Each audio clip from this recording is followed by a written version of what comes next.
Are you running a marathon? Oh my god, I could never run a marathon. You sure about that? My god, a marathon? That's like 42 kilometers, 26 miles. I don't understand those people. That used to be me. And now I have this podcast. My name is Christian Warwick. Welcome to the Marathon Podcast. I'm so happy that you're here. Whether you are a new listener or you are a regular listener, welcome to the pod. I just got home from Manchester in the UK, which kind of seems like a pretty big city for running these days. There are a lot of fast runners coming out of Manchester. There are a lot of fast runners based in Manchester. And overall, I just had an impression that this was a city that would be cool to go to also for running. I was there working for one of my clients as a photographer this week. But when I got there, I was like, I should look to see if I can find some Cadence electrolytes. And so I looked it up, and the first thing that I saw was this running shop / coffee shop called Voodoo.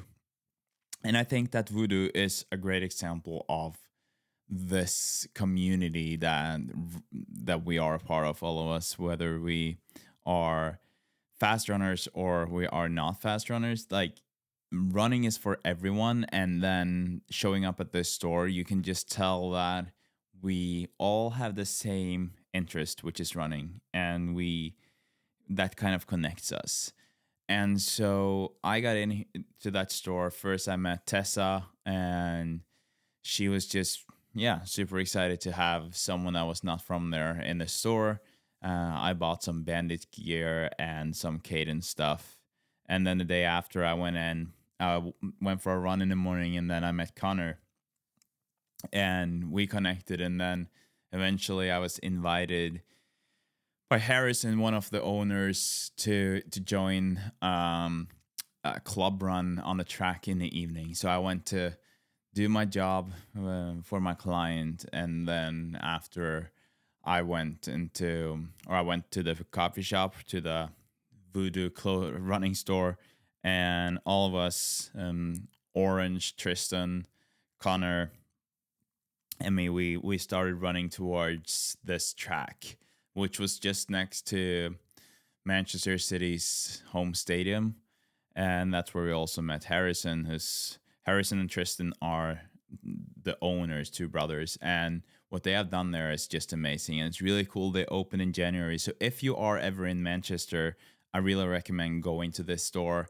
And on Wednesdays, they have this really cool club event for people who are connected to the store somehow. And there we met Chris from New Balance, and Orange was with us. I'm just name dropping here now. Like, I just am so grateful that I was able to be a part of this run. And, like, going there with people, like for me, who's like mostly doing my runs by myself around here, that was a lot of fun. And being on the track, they had, just like very casual program or schedule. You were or planned for the whole thing. You were doing your own thing, or you were running with others. Didn't really matter. The point was that you showed up there together, and you had a lot of fun, which it was. So I really had a lot of fun with these guys, and so I went back to the coffee shop this morning, and I just had a coffee at the end of my run, and definitely just really made me want to go back to Manchester. So I think that says everything, and I think that having something like Voodoo is really underrated and something that is highly appreciated. So that was my week up until now. It's been a fun one. Now I'm back in Norway, and we are ready for a new episode of this podcast. And in this episode, I'm just stoked because we have Jess McClain on, one of America's or the U.S.'s best marathon runners, and she placed 4th in the American Olympic trials in the marathon, but also on 10K on a track. I actually have to interrupt myself here because just as I am editing this episode and I was opening Instagram, it's actually official. Jess is now a part of Team USA for the 2025 World Championships in the marathon. So that is pretty cool. She didn't obviously not talk about this in the episode, but because she didn't know at the time. But this is great news, and I think that it just proves how important this conversation is and was. And congratulations, Jess. So happy for you. And sometimes you just meet people or talk to people and they inspire you and make things seem more realistic in a way. And Jess is one of those people. I was so impressed when I learned how she is approaching running, how she's combining with a full-time job, and just overall uh, a great person and someone that I really look up to. And I think that in terms of this conversation and what I learned was that you don't really have to have all the miles, like the same amount of miles as all the other runners. Although Jess is obviously running quite a lot, she doesn't run as much as everyone else. She's up early in the morning and she goes into work and she's really listening to her body, whether that is in terms of injuries or in terms of performance. So yeah, really, really excited about this conversation with Jess. Before we head into it, I would just like to kind of advertise this product that I've been using for a while. And I mentioned in the last episode that I would never, ever advertise for a product or advertise a product that I didn't believe in myself. And that I'm not using myself. And for a few years now, a couple of years, I've been using the Flex Beam infrared therapy. And it has helped me when I've felt any injuries coming or whenever I feel pain anywhere. And it does feel like the recovery goes faster, and it does feel like it's healing some of those minor issues that I've had. So if you want to try the Flex Beam, you can use the code Warwick Runs in one word. That's Warwick Runs, or you can hit the link down in or in the show notes, and you will get $60 off, which is pretty good, I think. So if you want to, try it out, and if not, let's just jump to the conversation that I had with Jess. Hi, Jess. Welcome to the Marathon Podcast. Oh, thanks so much, Christian. It's so good to be here. Thanks for having me. Yeah. Thanks for being here. What time is it there now? It is 8:35 a.m. in Arizona. How about you? Here it's 5:30 p.m. So, yeah. Dinner time. Yeah, At almost. least for me. I eat early. I'm in bed early, so 5:30 for me is like prime time dinner time. Yeah, I was actually going to ask you about that because when we were chatting the other day, I'm pretty sure I got a text from you at like 5 a.m. in the morning for like your time. What time are you usually up? Oh gosh, early. My alarm clock for our long run this weekend, I think, went off at 4:15 a.m. Oh, wow. So it's starting to get hot in Phoenix. We're about like 106 degrees Fahrenheit. Oh, wow. Right now it's already 90 degrees and it's 8:30. So we got to get up early to run in the summer. It's tough. Yeah, I've been thinking about this because a lot of runners obviously are based in Arizona, and it seems to be so hot. And like, if you were to say, except for obviously it's altitude, right? That's like mainly the reason a lot of people go to Arizona.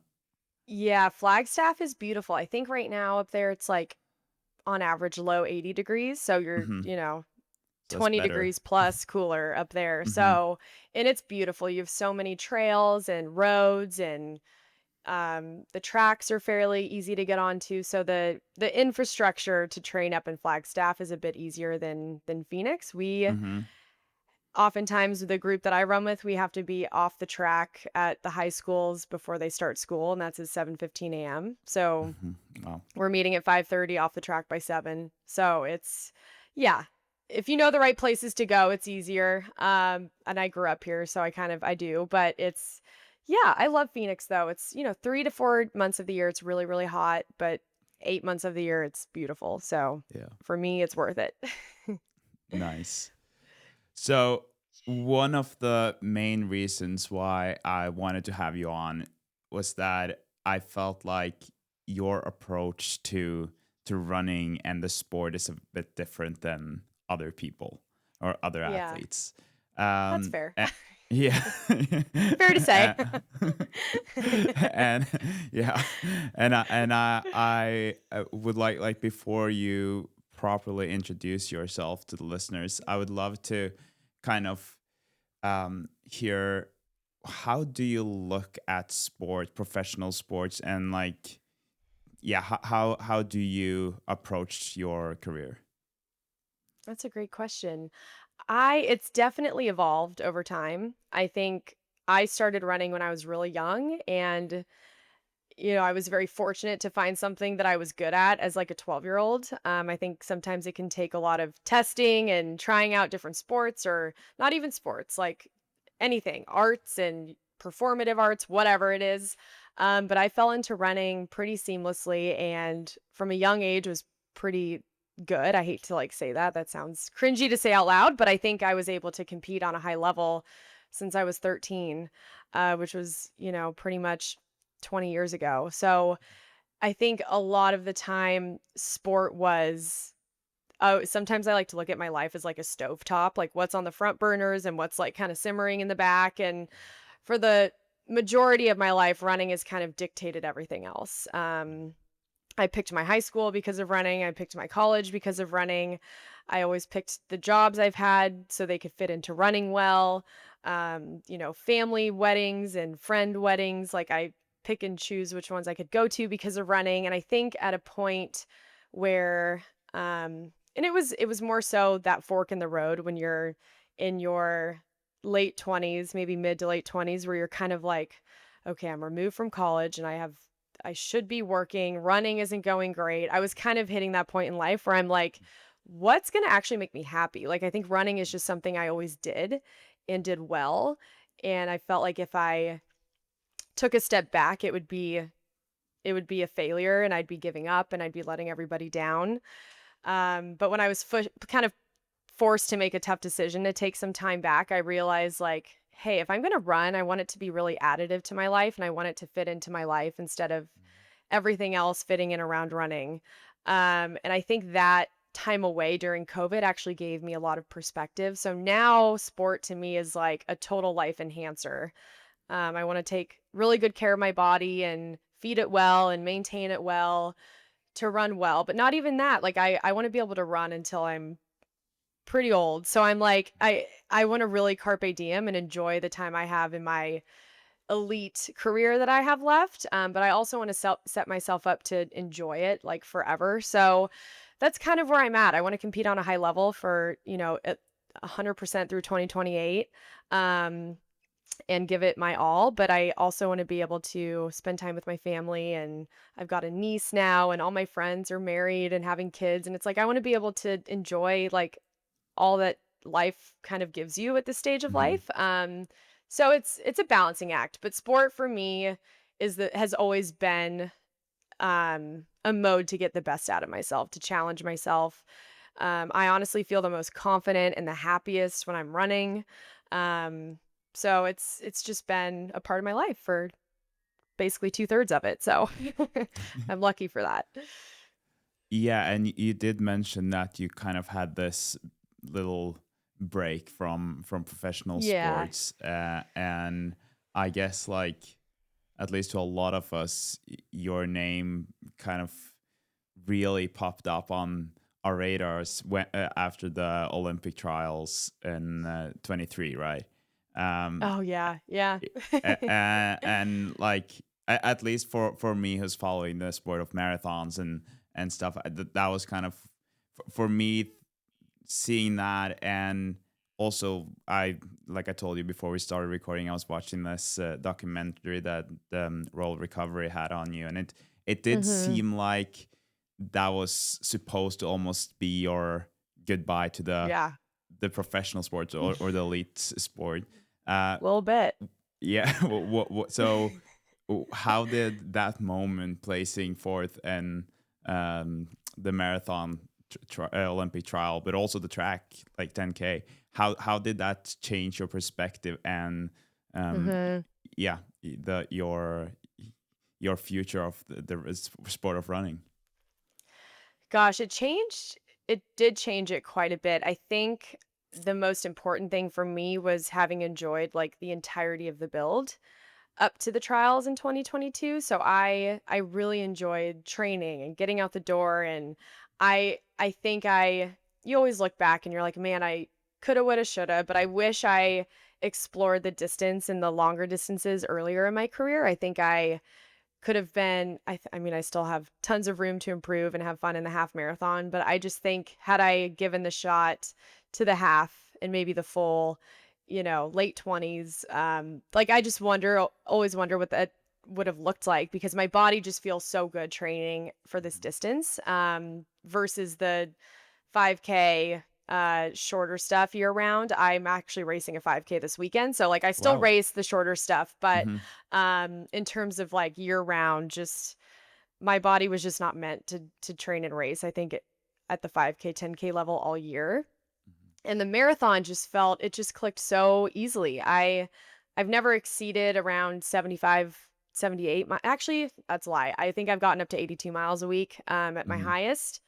So it's manageable. Like I still take a day off and I can run that. And I think it was just the perfect balance of like I can have a life and I can still train at a high level and get the most out of myself. So I think with the trials, I loved the whole build up. I have the best training group.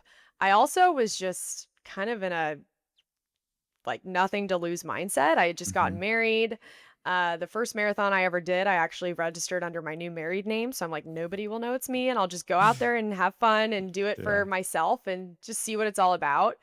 And the trials, yeah, I think about halfway through the race when I hit the half marathon mark, I I was just getting more and more excited as the race went on. And I think that's when I realized, like, hey, I think we wanna keep doing this. Hmm. And I really enjoyed pushing myself over the latter half of the race when it got really challenging. I think I have really good race instincts at that distance versus on the track. It was always just kind of like a hang on and try not to die, Hmm. you know, as soon as I would in the race prior to that. In the marathon, I can kind of, suss out what's happening in the first, um, half of the race or so and have a good idea of, like, what I think I could do over the latter half just based on whatever happened in the first half, and so I just have a lot of fun with, like, figuring out the tactics of it, the strategy. Um, on the roads, you have potholes and tangents and hills and, like, there's just so many things to think about that keep you Hmm. busy and it's fun. But the trials is one of those things where, like, instead of I think I've said this a few times on social media and whatnot, but, like, instead of a chapter or a book, like, entirely closing, I feel like it just started a whole new one, but a completely different chapter, and way of thinking about running than I ever have. So I'm very grateful for that experience and happy it went well. But I think if I still got top 10 or fell out of the top 10, I think it was just such an amazing experience. It would have been a positive more so than a negative, no matter what. But I'm glad I didn't throw the towel in for sure. Me too. Me too. Because there's definitely been some performances after that too that I would love for us to talk more about. But before we do, why don't you present yourself to the listeners for those who don't know who you are? Yeah, my name is Jess McClain. My maiden name was Jess Tunn. So I've been running under the Jess Tunn name up until I was in my late 20s and I got married and I live here in Phoenix, Arizona. I think it is pretty much sunny like 355 days a year and it's hot, but I love it. I work full time in the nonprofit sector and I run professionally for Brooks Running. And I have a rescue dog, Clyde, that I love very much. So that's kind of me in a nutshell. Great. I love that. It's one of the things that I love about following you on Instagram is that I get running content and I get puppy content. So that You is do get some puppy content. yeah, which is amazing. I love that. That's what I want in my feed. Love it. I can do that. I can live up Great. to that. Cool. Keep that up. Um, yeah, so you were you already told us about the Olympic trials and the marathon, kind of the marathon journey. But Hmm. since the trials, like you've improved quite a lot. And I don't know if you agree, but like at least for me, I from the outside, I would say that maybe the highlight was like Boston this year. That must have been Yeah. such a special moment. Boston was so fun. I think the trials is such a unique experience, for sure, but the World Major Marathon experience is just unlike any other. Like, I love the trials because you have, a few hundred or maybe 150 or 100 women and men gunning for 3 Olympic spots, but at the World Majors, you have 40 or 50,000 people running behind Hmm. you, like Hmm. running Hmm. for all these different reasons. Running with a charity, running to represent their brand or their family or, whatever it is. And I think Boston did such an amazing job of like bringing everybody into the fold and creating opportunities where, us pros could connect with those that are lining up behind us. And I have started to really love that. I think in New York, it was overwhelming. It was kind of my first experience doing all that and then having to Hmm. wrap my head around racing a world major marathon at a high level. But in Boston, I'm like, man, I want to meet everybody. I made sure to kind of carve in some downtime where I could recharge. But Boston was awesome. The course was unbelievable, lined pretty much like 6 to 8 people deep throughout the entire thing. And yeah, just so special. It was amazing. But how is that now? Like, because you mentioned already that going into the Olympic trials, you kind of felt like you had everything to win, nothing to lose, and then going Yeah, yeah. into a major marathon. Now, I guess like any marathon that you line up for, like it's Mhm. there's gonna be more pressure, maybe a bit of a different, like more attention. People know your name, and for those of you who Totally. don't know, like you were the best American in Boston. Like, how is that, and how do you deal with that pressure? It's hard. I think I definitely used to have a feeling that I didn't belong or maybe I just didn't know. I didn't really know like where my ceiling was or my potential. And I think now instead of letting that scare me, it's exciting. And I think with the marathon, what's so unique about it is I mean, we all train so long for our specialty or our event. I'm not saying it's different for the marathon, but you put so much stake into one day, as do most athletes. But with a marathon, a lot of things can go right, but so much can go wrong. Like, Yeah.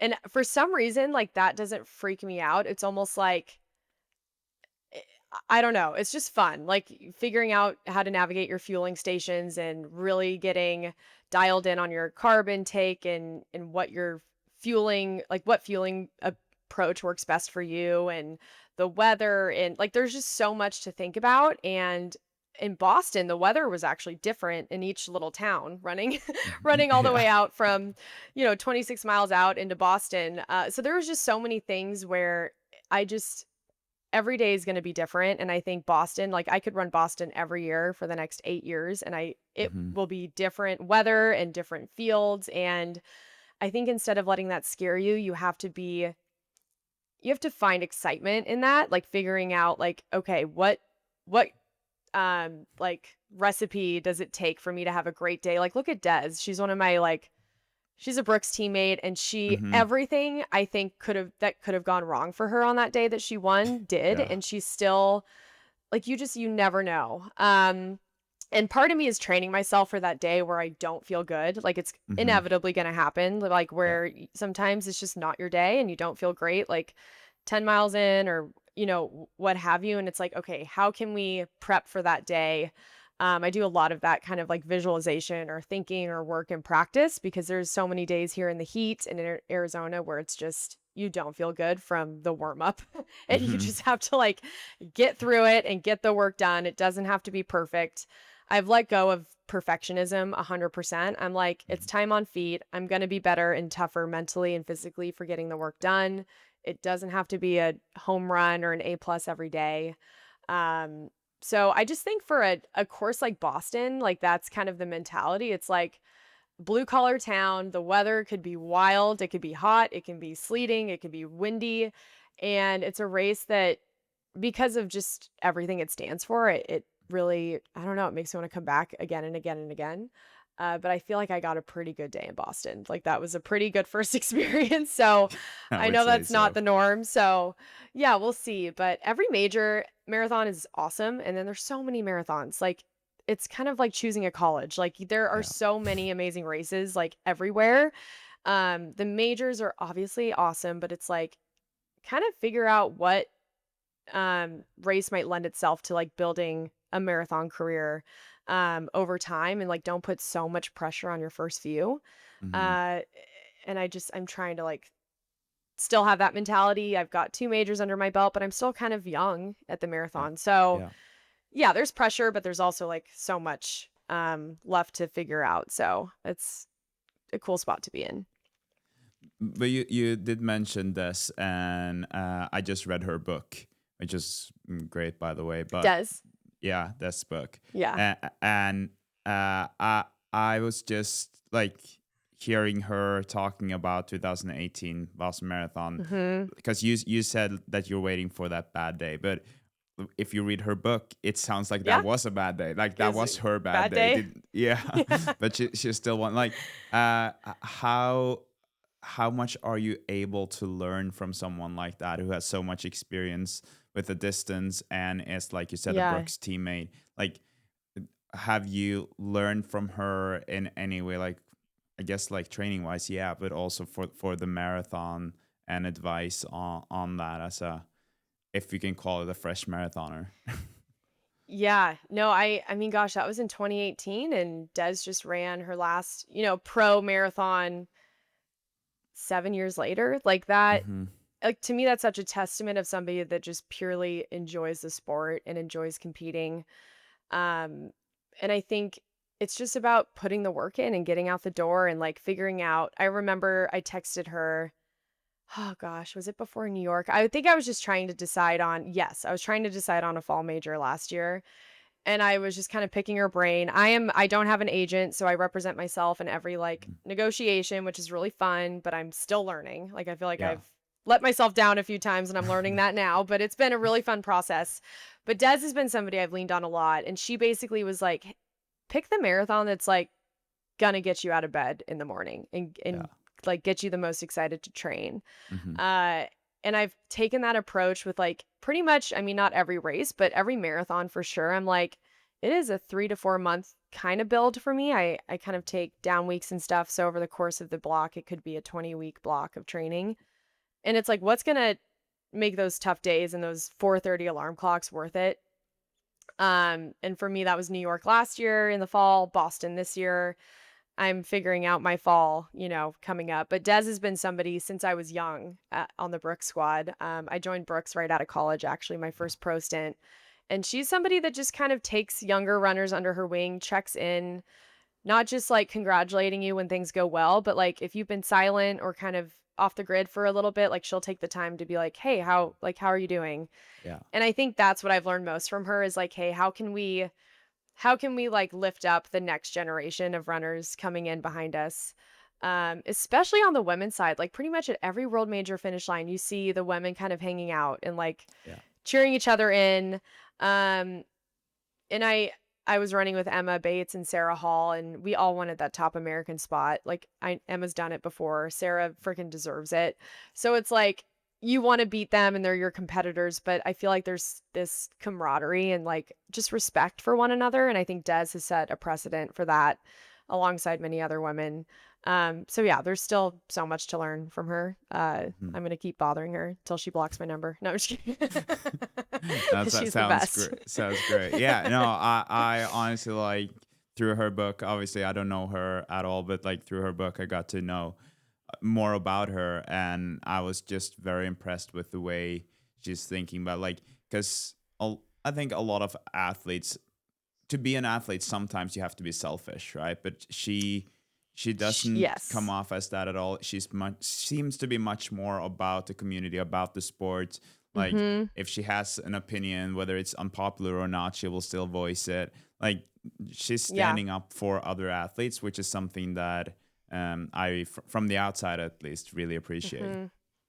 No, yeah, and I think that's a lesson I learned the hard way is like everybody is essentially at the end of the day in it for themselves, which is totally fine. Hmm. And it's possible to be a part of a team, a part of a brand, and um, still look out for your own best interests as an athlete, Yeah. as your own brand, as a business. Like a lot of people don't talk about how much of an investment, like candidly and very transparently, that it is to be like a professional distance runner. Hmm. Like it is a lot. Yeah. Um, I invest a ton on body maintenance every year in terms of my budget and like just a lot of things just to like keep me healthy. And at the end of the day, it's like, and I have, picked up on this from Des and learned from her. It's like, okay, you are your own business. And it's like, what is going to make Jess McClain LLC or whatever that is, like the Yeah. most successful person or athlete. Um, I run really well if I'm happy. So a lot of it too is like I needed to be with a brand that if I was going to do this again and run pro, that is okay with me having a job and a life and staying where my family is and I don't want to move. And so that was one thing when I was trying to figure all this out again, round two, in talking to Des. It was like, hey, let's like you kind of have to look out for yourself a little bit. Hmm. Yeah. Not a little bit, a lot. And I think coming out of college, it just seemed so shiny. Like a pro Hmm. contract was just like, oh my gosh, I will go wherever and I'll do Yeah. anything. And then you kind of get distracted by all the bells and whistles. And then when you're in it, you realize like, okay, not only like there's just so many ways to do this sport. And I think the whole premise of us talking is like a different approach to competing at a high level and um training at a high level in whatever sport you're in. And I've figured that out the hard way that Yeah. unfortunately I'm wired very differently than a lot of pros and I can't just run and sit on my couch. Like I have to have a lot of other things going on to run well. And instead of fighting that, I finally just like gave in and Hmm. embraced it. And luckily Brooks like totally met me where I'm at this point in my career. So that was really awesome. And I was stoked to be back in the Brooks kit. Hmm. And it's been pretty amazing this whole past year. Yeah, I think that was also one of the things that really caught my attention with you, and that's because so I can very much relate to something that you said in this mini documentary about. You said something about that you will still have people around you who love you. Like you will have a job no matter how like how fast or Yeah. slow you run. And coming from speed skating myself, and I remember that Mhm. I had years of things really not going my way. Yeah. I I really kind of identified so much with the results that when I came back to school or university, I would like base my own self-worth on my results, right? Performance. Yeah, Yeah, my 100%. performances. And so Mhm. if I had a good race, I would sit in the car on my way back home and be like, "Oh, I'm a You're great like, person," "I'm kind of. happy." Yeah, Yeah, yeah, "I'm exactly. great." Yeah. Yes. And Everything's amazing. yeah, and then unfortunately, I had more races that were not so good. So then I had much Ditto. more of the opposite, right? Yeah. Yeah. Yep. Um, and then for me, it took me a long time to find. So now I'm a full time filmmaker and photographer. And as soon as I It's found that, amazing. yeah, it's a lot of fun. But also then when I found that, I was like, when you said what you said, I will still have a job at home. Then I was like, yeah, Yeah. that's exactly what I wish that I had more of, like that feeling of being good at something else or having Yeah. something that kind of still gave my life value.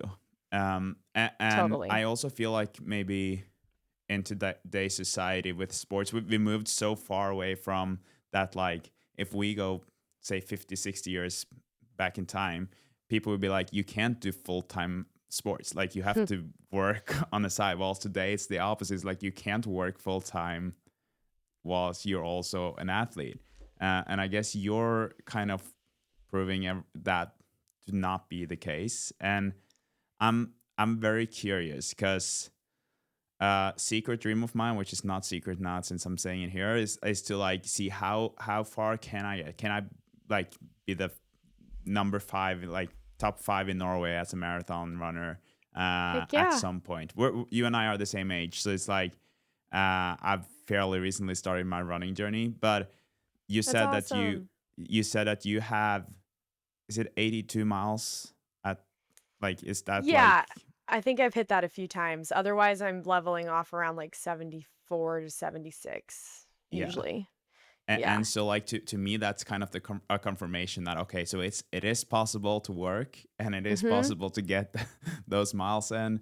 Will Totally. you tell me and us a little bit about your training? Like, how does a normal training week look like, For and sure. yeah, how do you combine this with your job?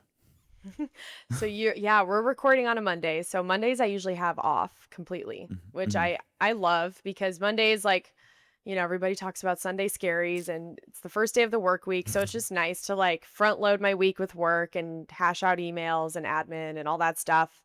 So Mondays, and maybe that will change at some point, like get out the door for a 6 mile run, whatever. But right now Mondays are off days. I don't I don't do any doubles. I think I might try to change that when the weather's nicer later this fall. I think it's too much when it's too hot and I'm getting up at 4:30 and it's just another thing that I probably shouldn't test out in the summer. Um I'll work out typically 1 day a week.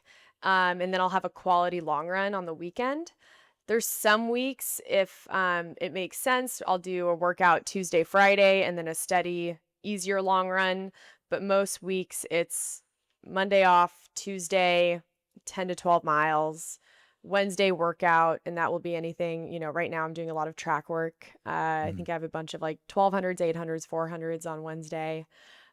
Thursday's usually just steady, easy run.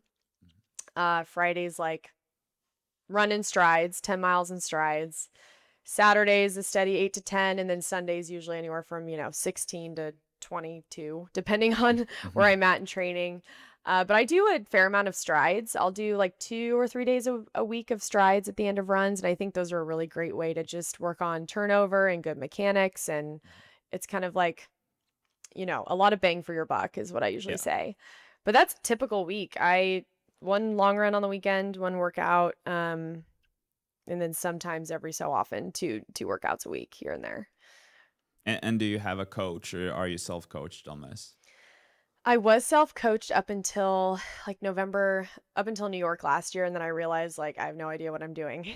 It was fun to like run to feel and what fit in my life as I was getting back into this, and then I ended up reaching out to David Roach, who is a really awesome person, like most importantly, and a really good trail runner here in the US. Hmm. And he's got a really different, unique approach, and he's also just really positive and fun and adds zero stress to my life or running, which for me was like a huge thing that I needed in Yeah. a coach that I was going to work with. Like I couldn't let it add any stress. Mhm. I'm not somebody that likes to text about my run every day or like debrief on a phone call after hard workouts. Most days I just upload my workout, he checks it out, and we just go back and forth in messaging in Google Drive. It's super easy and I Mhm. love Mhm. it.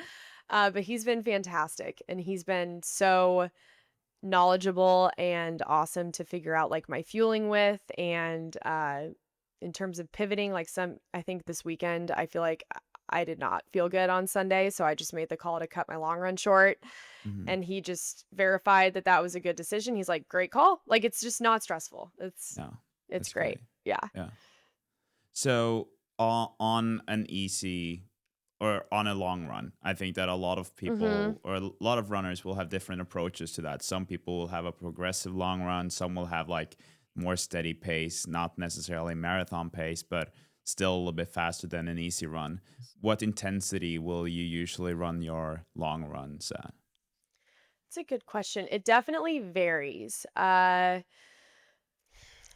Usually in the thick of a marathon block, there'll be high quality days. So I'll have anywhere from like 8 to 10 or 12 miles of quality work in there if I'm running 18 plus miles. But there's a decent amount sprinkled in where it's just steady, like time on feet, getting faster as the run progresses. And then maybe I'll end with like 1 minute hill repeats at the end or Hmm. strides just to like get that pop in my legs. But most often it's focusing on fueling, making sure that I'm getting in carbohydrates and fuel every 25 to 30 minutes. Mhm. And I've actually realized that that helps me recover so much quicker for the next week. I feel Yeah. so much better. Even like the day of a long run, I feel I don't have to like nap as much and my body feels like not as sore when you just give it that like kickstart of fuel on your Hmm. run. But I would say most, maybe 75% of them have, quality miles or work in there, but it Yeah. looks so different every time. It can be Yeah. like a mile on and off for a certain amount of time, or 800 on and off, Hmm. or um, chunks of like 25 minutes on, Yeah. certain time off, 25 minutes on. So it really depends on the day, but I love long runs. They've become my favorite. They used to be really tough for me, but now I just love being out there with my friends, and it definitely gets hard. Pretty much every run is hard right now. Hmm. So Hmm. it's just that grindy time of the year here in Arizona, but I'll actually go up to altitude for the first time in 5 years in Oh, July. nice. So I'm excited about that. Yeah. Where are you heading then? I'm just going up to Flagstaff, keeping Okay, it yeah. So you're easy. not, yeah, Yeah. yeah, you're not traveling very far.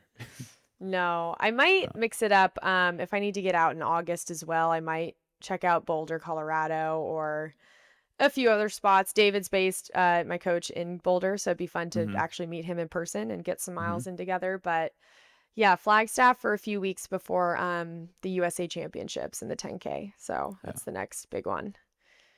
Cool.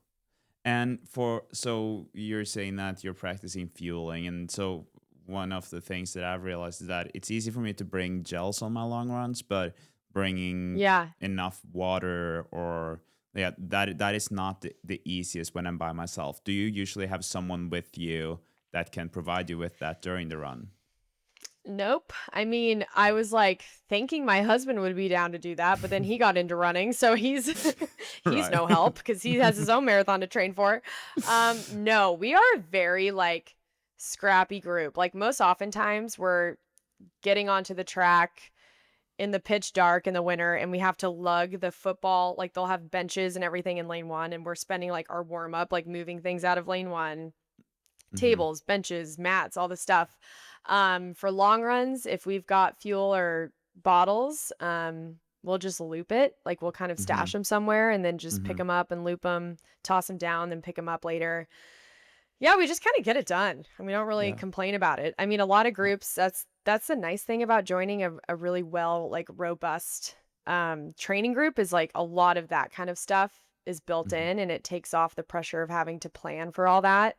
But honestly, I feel like it's translated to marathoning so well because I'm kind of like game for Yeah. whatever. Like Yeah. nothing really throws me anymore. Hmm. In the past I used to have like in my as my first pro stint, it was like we had a trackside physio and like there were just so many things that were amazing to have, but you can do it with literally the bare minimum. And I Yeah. think that's why I connect with a lot of runners who are doing these marathons and the world majors and they're not pro runners. They're just like Hmm. everyday runners. I think I Yeah. connect with them more because it's like I have to figure out how to get it done and I don't Yeah. have this whole like setup around me, but we have a great group of people and we just put our heads together and figure it out every day and it's great. But I think this and like we're gonna talk more about also your job that you have on the side. But I or I guess you don't even have the job on the side. This full time job that you have while you're also running. But I think this is Yeah. something that is maybe the most inspiring, but also like the biggest proof that you don't really have to have all of these things that a lot of the professional athletes have because like Yeah. it's I think it's easy to make the excuse that oh but yeah I can't get that quality run in because I don't have Mhm. anyone to provide me with water during the run, so that's why my run is not as good as whoever they're comparing it to. So Yeah. so I really appreciate hearing this for so many reasons, but like I think that it's nice for those who have been told that like you have to have a very professional setup to actually succeed. Then you're kind of proving Mhm. that to not necessarily be the case. No. Yeah. Yeah, I think I did a lot. I was working in corporate before my build up to the trials, and I was kind of getting back into running. And I like had my running stuff at my desk, and I'd like change in the office bathroom and go run during lunch. Hmm. Like you just figure it out, and I think the more time you spend worrying about it or complaining, it's just not going to help you. Hmm. Um and it's like it's just if you get the work done, then you did your job for the day. It doesn't have to Yeah. like have all the, glitter and bells and whistles of I mean, it's very cool to get an inside look at the pro world, like when you see these awesome YouTube documentaries and like one of my favorite athletes as a person now because I've gotten to know more, but one of my favorite athletes to follow is Clayton Young. Hmm. Yeah, I love his His YouTube series. series is awesome, but like It's so good. I love like I'm so interested in seeing how that group like works and gets it Hmm. done, and it's like they have such a cool system, and Ed Eyestone, their coach, like drives and like carries their waters and takes their clothes, and I'm like, what Hmm. a stand-up man and a stand-up group. And that's so cool. Like I'm not bashing on that at all. I'm like I love that for them, and that's Yeah. amazing. I just don't have that, so I have to figure it Hmm. out. And it's you can get it done, and there's so many people in jobs where you're on your feet a lot during the day. One of my newer training partners is a teacher, Hmm. and she is getting back into running, at a high level, and she's off school right now. And we were running yesterday, and she's like, "Oh my gosh, like I don't know, um, how this is going to work when I have to go back to school and I'm on my feet with the kindergartners like 8 hours a day." And I'm like, your body will adjust. Bodies are Hmm. amazing. Like it'll take time. Like you have to be Yeah. patient with yourself, especially if you're in a job that's like in the hospitality industry, a nurse, like medical and teachers, like anything like that, like just give your body grace Hmm. and give it time to like adjust and then figure out like what days you can give a little on the training front to make sure you're like you can do your job and like not want to cry at the end of the day when you get home. Like a lot of this is like we're all just trying to figure out how to live and work and like support ourselves and our families. And I think that's what's so cool about a lot of us who do have full-time jobs. It's like it's so hard to balance it all and do it. But Yeah. then when you go to run, it's like racing feels like a vacation for me. I'm like I take Hmm. a few days off work. I get to focus only on running. Um and I know I have my job at home, so I have a sense of security. And Yeah. yes, the prize money and all that is great, but it's like I don't have to run to support myself or like my Yeah. family anymore. I do it because I love it. Um and I think it's awesome to have a full-time job and figure this out. I think that's shows how strong and how adaptable of a person you are. Hmm. So, But yeah. do you adapt to, so like, say the workload at work is like that you Yes. have more to do one week, or maybe even a month of more, like do you then kind of adjust your training to that, or how do you work Totally. around that? Yeah, so a lot I think if you're working with a coach, it's all about communication. So in my plan with David, I mean, it goes out as far as, the Excel doc you scroll. But I'll literally plug in there, like I have an insane 2 weeks of work coming up after this next weekend. I'm basically working like 3 days. I don't have a day off for like 3 weeks. I'm working weekends. So Hmm. I just kind of put in my log like crazy weekend of work. Should I run on the treadmill for a long run so I can sleep in one day? Like I think a lot of it is just planning ahead, and I'm a Hmm. type A, like I have to plan. So it's easy for me. But I think it's totally okay to shift and pivot your training. I do it actually quite a bit.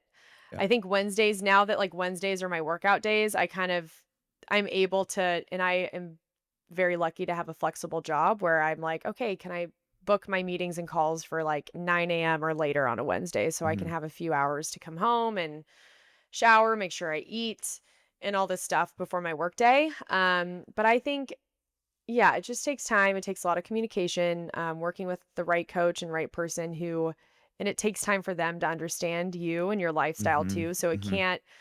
it's not this overnight thing. Like you have to take ownership of that yourself as the athlete. But yeah, there's some weeks like I'm in the nonprofit sector. I know we'll get into this later. And I do a Hmm. lot of events. So in Arizona, our event season is like Q1, like January through March, maybe April, and then October it really picks up. So Yeah. of course it's like the busiest when I'm training for fall and spring marathons. Like, Yeah. so it's a lot of balancing. Yeah. So, but I figure it out. It's all Yeah. good.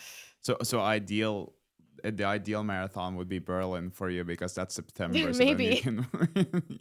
can work Yeah. later after. Right. Uh, yeah, I do want to get into that. There's one thing I want to ask before we get into your job, and that is, uh, like I like to think of myself as a pretty like smart athlete, and I Yeah. think that must be what you are too. In like when you don't, because compared to a lot of runners, I would say that 82 or like 70 to 80 miles a week is not you're not the one Mm-mm. that's running the most, but that means Mm-mm. that you must do something that is maybe better or smarter during those weeks.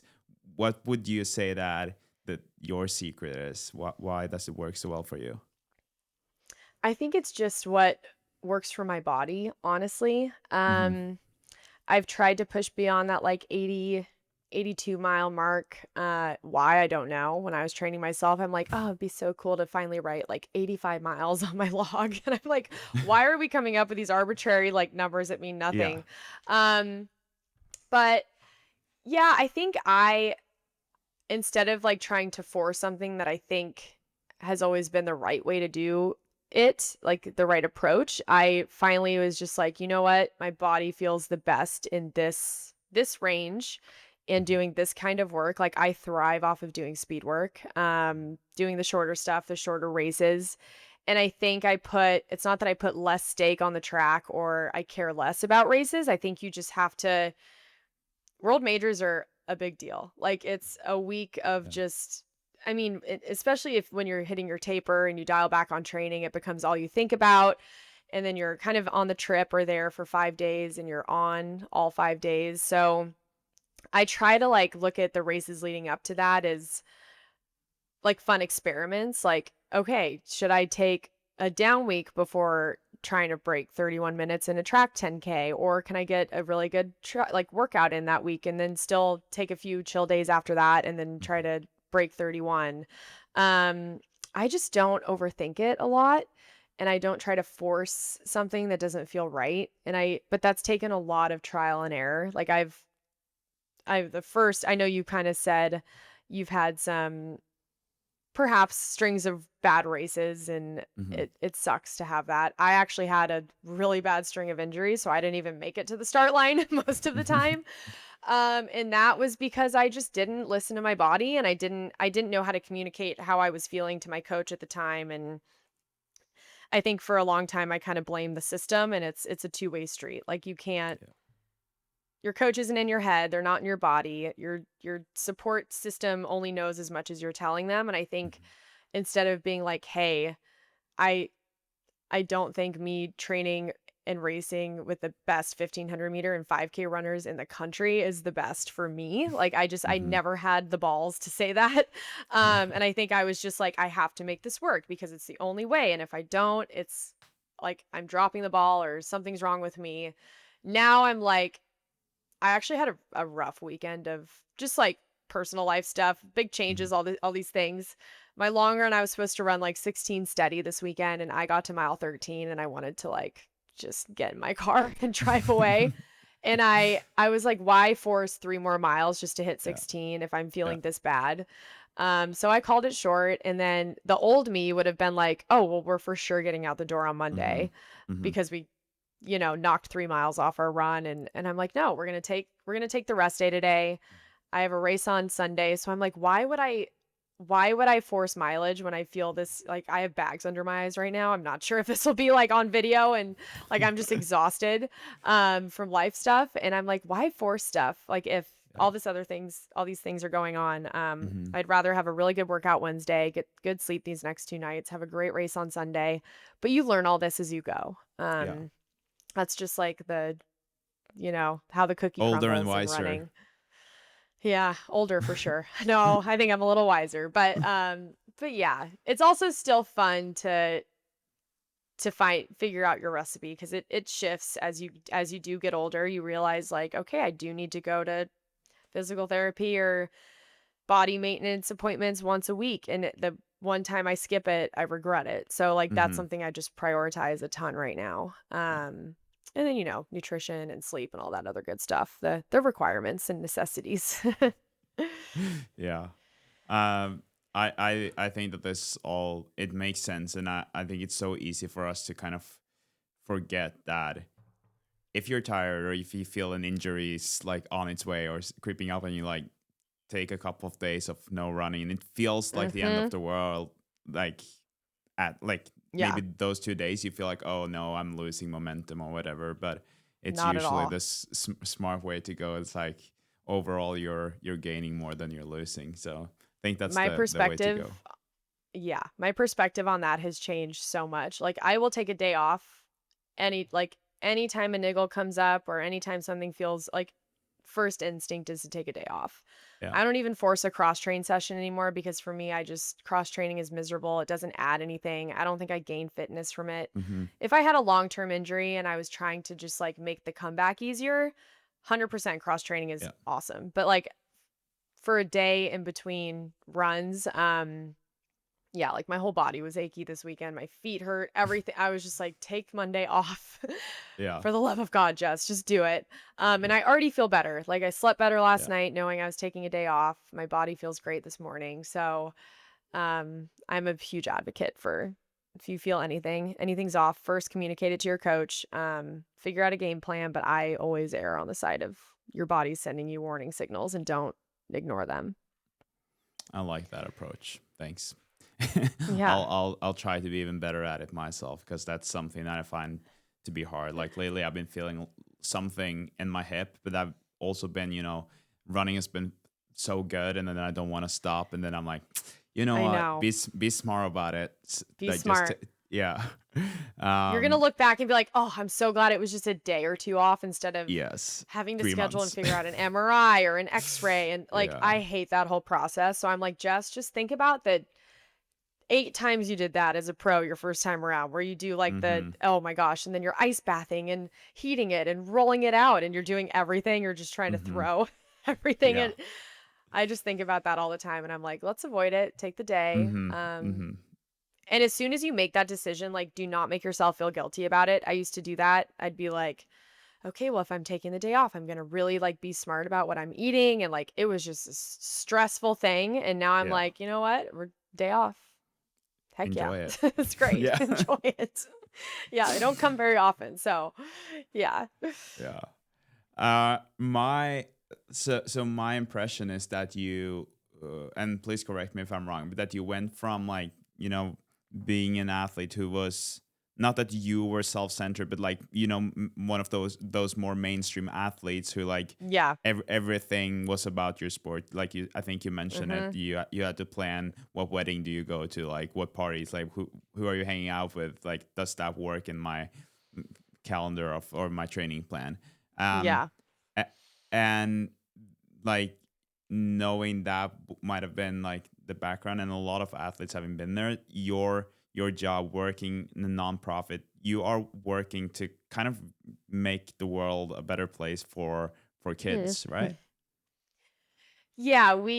It's a very cool job. So we're called the Love Up Foundation. And we don't work directly with foster youth. We work with other organizations who have that direct line to foster youth. And what we do is facilitate events for them. So we'll put together really fun events, or we'll have great donors who come through for like Diamondbacks baseball tickets or ASU hockey tickets. Mm-hmm.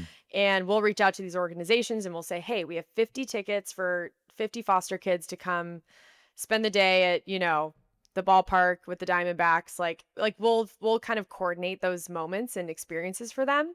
And then we do a few premier events that are technically like our fundraising events. We get sponsors to come in to help support, and we do that during the holidays is our biggest one. We have 300 foster kids come, and they get Wow. a new pair of shoes. They get to pick out a few gifts.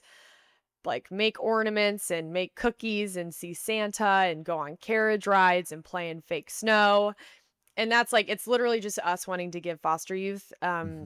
a day or an experience that just it's about them, and it just gives them an escape for a day. Because these kids are like, we have about 10,000 kids in the foster system in Arizona, I believe is a close number now. And we probably serve definitely a few thousand a year, which is great. But there's just so like as you're in the world more, you realize like how many kids there are that just need like just love and like socks and a Hmm. toothbrush. And so we'll do like hygiene kit drives, a lot of toy drives.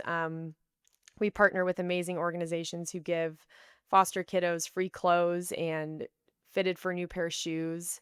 And they'll give them, Nikes and, like shoes that they actually want. It's not just like Hmm. oh, here's a pair and enjoy, like just make it work. It's like, no, these kids want, a specific pair of these Yeah. shoes in black, and like they'll source them for them and Hmm. ship them to them.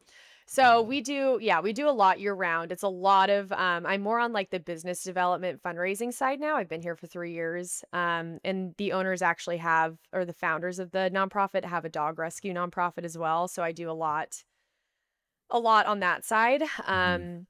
In business development, we have large scale adoption events. Last year we had Shinedown. They're like a really well known alternative band. They were our headliner for our huge event on the Love Pup side, and we raised like a few $100,000 for our rescue and our huge programs that we have. And we had about 18 dog rescues there, rescuing out their dogs. But like a lot of that work is happening now for a November event. So it's year round, but it's Hmm. really fun, and I feel like I'm actually able to make a difference, versus the jobs I've had in the past where I just sit at a desk and make I was in marketing, so I did, like, content marketing and made graphics and stuff that never saw the light of day, and Hmm. it just wasn't fulfilling, and I hated sitting at a desk for 8 to 9 hours. Now I'm, like, home 2 days a week maybe, and I'm just, like, out in the community, like, I have a few meetings out in the community today, which is fun. So it's like the perfect mix. Yeah. Where does this, like, if I can call it the passion to help other people, where does that come from? Has that always been a part of you? I think I think so. I've kind of always loved being in like that leadership role on a team or like a mentor to younger athletes, and I think I've just always like thrived with connection, and I'm a huge dog person. Like I have Hmm. loved dogs ever since I was young. Hmm. But my mom, interestingly enough, she was a court appointed social advocate for kids essentially who have been stripped from their homes for various reasons, and she essentially is like their advocate while the court mediation with the families is happening. So I was exposed to that at a really young age, and then we fostered dogs, and I've had dogs since I was young, and she does a ton of work in the rescue community. So it's I always laugh because it's like a I'm literally doing exactly what she did. She worked full time for a while, and mostly does all that now. So I think I was just exposed to it. And I think sport also has been something that has exposed me to different kids and people, and I think I don't know, I just feel like I want to give back in some way, and track has honestly been something I've done since I was little, and I just met so many different kinds of people since I was little, and I'm like, how can I help people? And I think the kiddos is something where although we're not there's only maybe like 8 events a year where I'm connecting with foster kids like one on one. Um but for them it's like the littlest things make their day better, and we're just like how can we reach more kids? So that's Hmm. pretty much all we're trying to do, and my bosses are amazing, kind-hearted people. So it's just a really good fit. I think it's so nice to hear, and I feel like, a lot of athletes, they will always try to give back, and I think that's great, like when athletes Mhm. are giving back, but like seeing how you so directly do, like, it's kind of like what you do every day, it's really inspiring and nice. Like my dad also had Mhm. an organization helping youth in Norway that Oh, he amazing. founded here. So both my parents were in that, and yeah, I think it's just really, really, really nice, especially, I mean, as your name probably becomes more, your name will probably have more and more value too with your position in sports. So that's Oh. yeah, I think it's really nice. So Oh, thank you. we're close to the end here. What is next for you? Like, what is your goal going forward? How long do you think you'll be a professional runner? Maybe that's a very big question, but more like, yeah, what's next for you? Yeah, I think, well, short term, I've got a 5K on the track this weekend.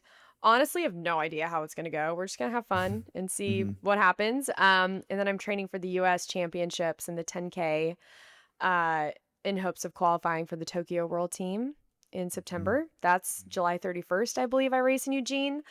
And then after that, it's going to be a full pivot to marathon training. Still undecided. If I had a marathon 100% solidified, I'd tell you, but I'm like totally up in the air Yeah, yeah. still. So trying to decide the next week or so, because I do have to plan training and Hmm. racing and whatnot. And then, I mean, long term, I'm excited about 2028. So that's exciting.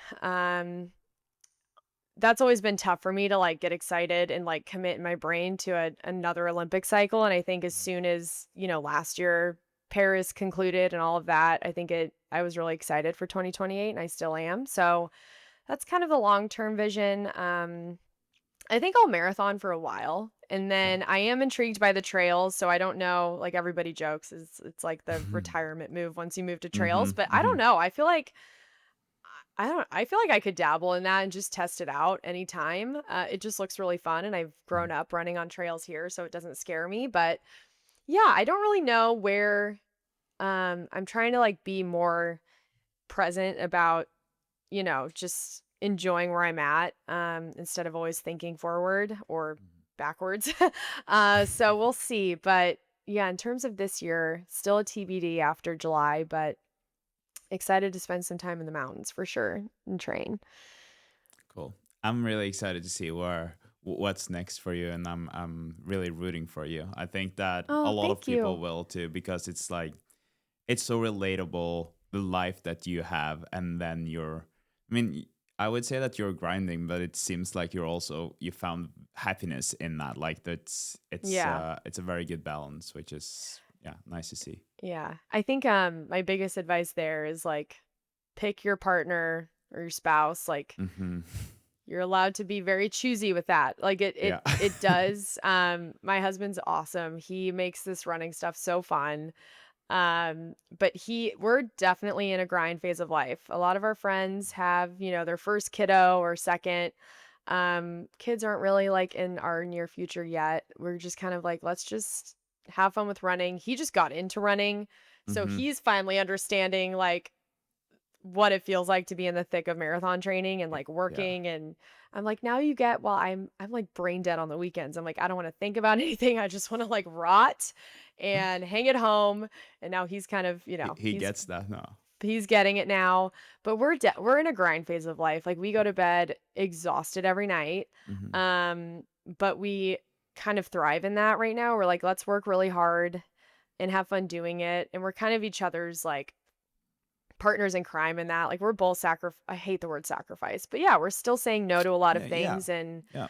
um, he's got a ton of buddies that live here, so do I. We moved back and we both went to high school here. And there's just things where it's like, okay, like I shouldn't be going to happy hour a few times a week and staying out late drinking. Like there's just things that we don't do Hmm. anymore. Hmm. But we have a lot of fun not doing them together. Yeah. and, Yeah. and like just, making really big goals for ourselves and going for them.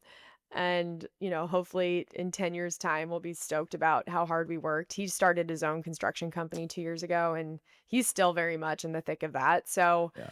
yeah, we're just trying to be there for each other and not take it out on each other when we're both exhausted. But that's Anybody also who's That's also one of the things that I was impressed, like, but when I saw this documentary that Roll Recovery had, like the relationship you guys had and how supportive he was. And I have to say that I'm surprised now that you're saying that he's into running, because at least when this documentary was filmed, it seemed like he was not that much into running, at least in the beginning, that he didn't have any Yeah. relationship to running and everything was kind of new and fresh to him. And then now him being into running, I love that. I think that's great. Maybe I should try to Yeah. have my fiance get into running too. I think it might happen organically. Don't force it. Yeah, I won't. It's funny because I always dated runners, and it made sense because that's like all I did. And I was like, you know what, this will be really good for me, like not marrying a runner. And then I'm like, huh, Yeah. joke's on me. Now now I'm Exactly. like holding his waters on the trails and giving him fuel and walking him through like gels on the weekends. But it's really fun because I he love that. he just stumbled into it after being around the world, like, with Mm-hmm. me doing it, and he enjoyed it. So it's been really fun. He was dropping me on Sunday, and I'm like, Oh he's wow. fit right now, but I'm like, that's when you know we're in trouble. Like, I was like, Yeah, I because need that's a to problem. just, You I can't be need to call competitive it. with each other. Yeah. Yeah. But it's so important. It's such a big decision. And you said you're engaged. Congrats. But when you Thanks. find the right person, they should make your life better. There are hard Yeah. days for sure, but like we have a blast tackling all of it. But yeah. I Congrats to you, think. by the way. Thank you. She's actually from just outside Boston, so running Boston Marathon Oh, this year no was way. very special. Like having her family there, and yeah, Oh my it was a gosh. unique experience. Wait, that's so cool. That's so Yeah. special. That's Yeah, amazing. that is special. But I think, like you said, that's something that I thought about quite a lot too. That because I made a little documentary on my journey to Boston, and interviewed her, and then hearing her talk about it, and I see all these Instagram videos or reels about how the partner is, a little bit upset when the partner is telling them that, oh, I signed up for another marathon. Whilst Yeah. Christine, she's always like, where are we going next? We're And we're too. yeah, and I love that, and I think it's so important to have a supportive partner, regardless of the marathon, but just in general. So yeah.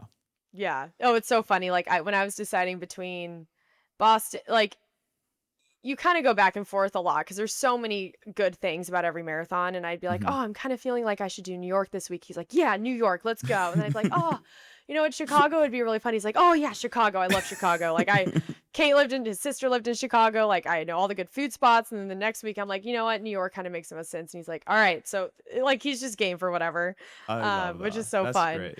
Yeah. And what's next for you, marathon wise?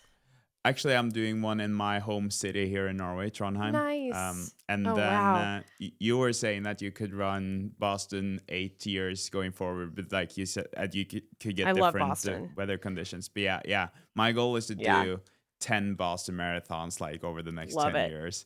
Because I love that. And honestly, like, I still feel like I have some unfinished business with Boston, so Right? I'm excited Yeah. to run that again. Yeah. I feel like there's so much to learn about it. Oh yeah, Like it, definitely. It's yeah. so different. I mean, I haven't done a lot of marathons yet, but still, it feels different, and just the crowd and the energy, just It's the something best. that I want to experience every year. Well, you have to keep me posted. Let me know I how will. yeah, the marathon coming up goes. And I'm still young in it, but if you ever need advice or want to, Oh, you really know, appreciate that. Maybe I should yeah, have a little bit of a training camp in Arizona at some point. wait a little bit. Coming Yeah. from Norway, I would wait until December Yeah, probably. It would be or good, January. good training though for if I ever run one in very hot That's true. temperatures. So yeah, That is true for sure. yeah. Yeah, we've got great heat training here. I just thank you so much for taking the time. Good Thank luck with you. everything that's coming up, and I can't wait to follow your journey. Thanks so much. Right back at you. Good luck with the build. Thank you. So, like I said, Jess is now selected for the American team for the Tokyo World Championships, and that means that I guess her plans for the summer and for the fall has dramatically changed since our talk a couple of days ago. But I think that it kind of makes it easier for her to make those plans, because she was saying that she didn't really know what to do, what races to pick, and now she knows. I guess I'm really really happy for her, and I just got a little bit more excited about the World Championships in Tokyo now. But in terms of our conversation, sometimes you just meet people who are so inspiring. And I think Jess is a great example of this. She is honestly such an inspiration. She is helping or contributing to making the world a better place for these kids. And at the same time, she is pursuing her own career as a runner, and she does it her way. And I think that is something that we all can learn from. So thank you, Jess, for sharing your thoughts, your knowledge, and your experiences with us. I think that's really useful and something that, at least for me, I really appreciate and that I'll take with me. So you also kind of made me believe even more in my own dreams, which I obviously appreciate. Thank you so much for listening to the Marathon Podcast. This was a good one. I hope you liked it just as much as I did. And if you liked it, please give this podcast a review and share it with a friend. That would definitely help me and this podcast to kind of go worldwide. Thanks for listening. I'll talk to you in the next one, and have a good day. You'll listen to the Marathon Podcast, brought to you by Wild Studio.